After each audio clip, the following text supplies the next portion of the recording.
Ferdinand de Saussure. Aportes del lingüista más importante del siglo XX. Ferdinand de Saussure fue un lingüista suizo considerado el padre de la lingüística y el fundador de la gramática estructural. Estudió sánscrito en Leipzig, Alemania, donde tuvo como influencia a los neogramáticos. Estos, por su parte, buscaban renovar los métodos de la gramática comparada. Luego, se dedicó al estudio de la lengua indoeuropea. Fue profesor de gramática comparada en la Universidad de Ginebra, donde se preocupó por los problemas del lenguaje. El mayor aporte de Ferdinand de Saussure al estudio del lenguaje fue su curso de lingüística general. El ginebrino, como es recordado, fallece en 1913 y la primera edición del curso fue publicada en 1916, es decir, 3 años después de su muerte. ¿Cómo se explica esto? La razón es que el curso en realidad es una obra póstuma, que fue redactada por Albert Schweitzer y Charles Bailey, los discípulos del maestro. Luego de su fallecimiento y gracias a la disposición de la viuda del Ferdinand de Saussure, los estudiantes tuvieron acceso a los manuscritos del lingüista suizo, pero se llevaron una gran decepción al darse cuenta de que de Saussure no guardó ninguna copia del contenido dictado en sus cursos. Frente a esta situación, los discípulos recurrieron a las notas y apuntes de los estudiantes que presenciaron dichos cursos, y luego de un trabajo crítico de recopilación, Albert Schweitzer y Charles Bailey publicaron el curso de lingüística general. La obra consta de 5 partes. Primeramente encontraremos principios generales. En la segunda y en la tercera parte encontraremos análisis de lingüística sincrónica y diacrónica respectivamente. La cuarta parte está dedicada al estudio de la lingüística geográfica. Y por último, Ferdinand de Saussure concluye con cuestiones de la lingüística retrospectiva. De Saussure marcó un antes y un después en la manera como se veía la lingüística, ya que anteriormente la lingüística no era una ciencia formal, pero con de Saussure se delimita el objeto de estudio de la lingüística, convirtiéndose ésta en una ciencia formal. De Saussure, con la creación de la teoría del estructuralismo lingüístico, establece que el objeto de estudio de la lingüística es la lengua. De Saussure define la lengua como un sistema de signos usados por una comunidad. Le establece una contraparte, que es el habla. La define como el uso individual de ese sistema de signos. De Saussure establece que la lengua es objetiva y por esta razón la centra como el objeto de estudio lingüístico. Por su parte, el habla es objetiva y esto la hace inestudiable. La lengua es un hecho social porque se produce en una determinada comunidad, mientras que el habla es individual porque depende de cada hablante. La lengua es esencial para de Saussure. Por su parte, al habla la considera como un accesorio o un accidente. La lengua es de carácter involuntario.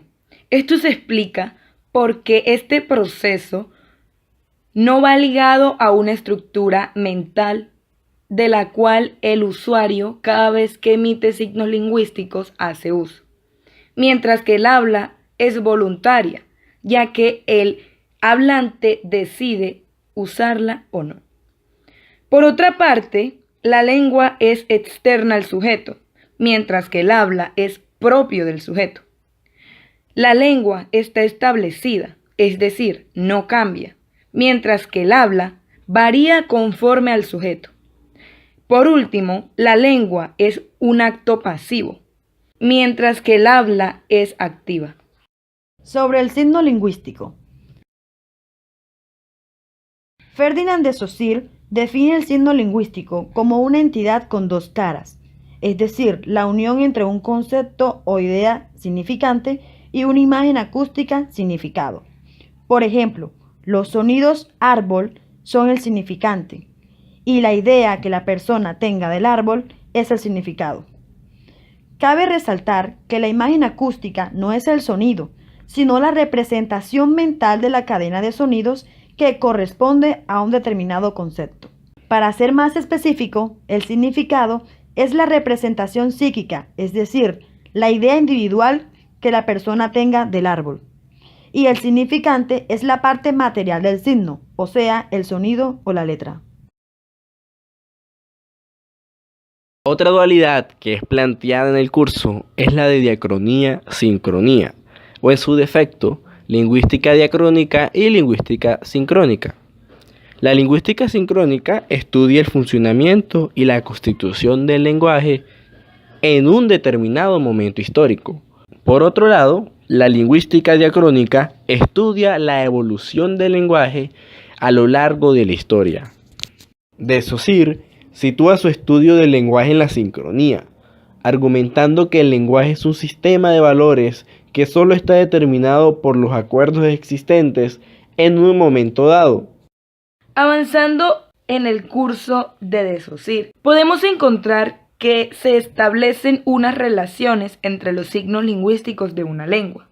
Saussure establece dos, las sintagmáticas y las paradigmáticas. Para hablar de relaciones sintagmáticas, primero hay que definir qué es un sintagma. Un sintagma es un grupo de palabras que giran alrededor de un núcleo. Por ejemplo, la niña bonita. Este grupo de palabras gira en torno a la idea de la niña. A este sintagma se le conoce como sintagma nominal. Si a esta misma oración le agregamos la niña bonita compró una manzana, el grupo de palabras ya no gira en torno al nombre, giran en torno al verbo. A esto se le conoce como sintagma verbal. Teniendo en cuenta lo anterior, la relación sintagmática se refiere a que cada palabra de un sintagma debe ocupar el lugar que le corresponde, porque si no lo hace, daña la estructura de la lengua. Por ejemplo, la niña bonita. Cada palabra de esta oración ocupa el lugar que debe ocupar. Es incorrecto decir bonita niña la, ya que se daña la estructura de la lengua. Cabe resaltar que estos elementos están in presentia, o sea, presentes en la oración. Pasemos ahora a definir qué es un paradigma. Un paradigma es cada palabra que pertenece al sintagma, que comparte ciertas características en común. Por ejemplo, el grupo de palabras perro, gato, mesa, silla, caja. Este grupo de palabras tiene en común que son nombres, pertenecen al paradigma de los nombres. Continuando con lo dicho anteriormente, la relación paradigmática se refiere a que de cada paradigma se elige uno, pero el resto no deja de existir. Veamos el ejemplo a continuación. La niña bonita compró. Podemos ver que del grupo de los determinantes se encuentra la, una, esa, mi. Podemos elegir uno, en este caso la. Los demás no dejan de existir, están in absentia, o sea, ausentes. En su obra, Ferdinand de Saussure establece cuáles son las tareas que la lingüística debe llevar a cabo. Para mostrar esta serie de tareas, hemos traído a colación la analogía de la labor o del quehacer docente. Así como el docente debe encargarse de explicar los temas a sus estudiantes, la lingüística debe describir la historia de todas las lenguas que pueda ocuparse. Así como el docente establece normas en el salón de clases, la lingüística establece las leyes generales a todos los fenómenos que surgen en la lengua. Por último, así como el docente define su ética y sus relaciones interpersonales, la lingüística debe definirse a sí misma y, en lo posible, establecer relaciones con otras ciencias. Finalmente, hemos decidido hacer 3 grandes conclusiones de lo que, a nuestro parecer, es más importante en el curso de Lingüística General. La primera de estas es la importancia que tuvo este curso por Ferdinand de Saussure, y es que se planteó el objeto de estudio de la lingüística. Dado este hecho, la lingüística pasa a ser estudiada como ciencia formal. Otro hecho importante u otro aporte es que aquí se delimitan cuáles son las tareas de la lingüística. Entre estas tareas encontramos que deben establecerse conexiones interdisciplinarias para mejorar la labor o el quehacer lingüístico.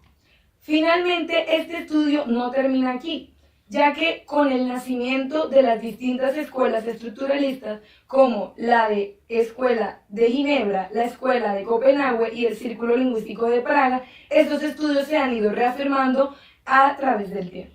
Muchas gracias por ver este documental sobre los aportes más importantes de la obra de Ferdinand de Saussure. Muchas gracias.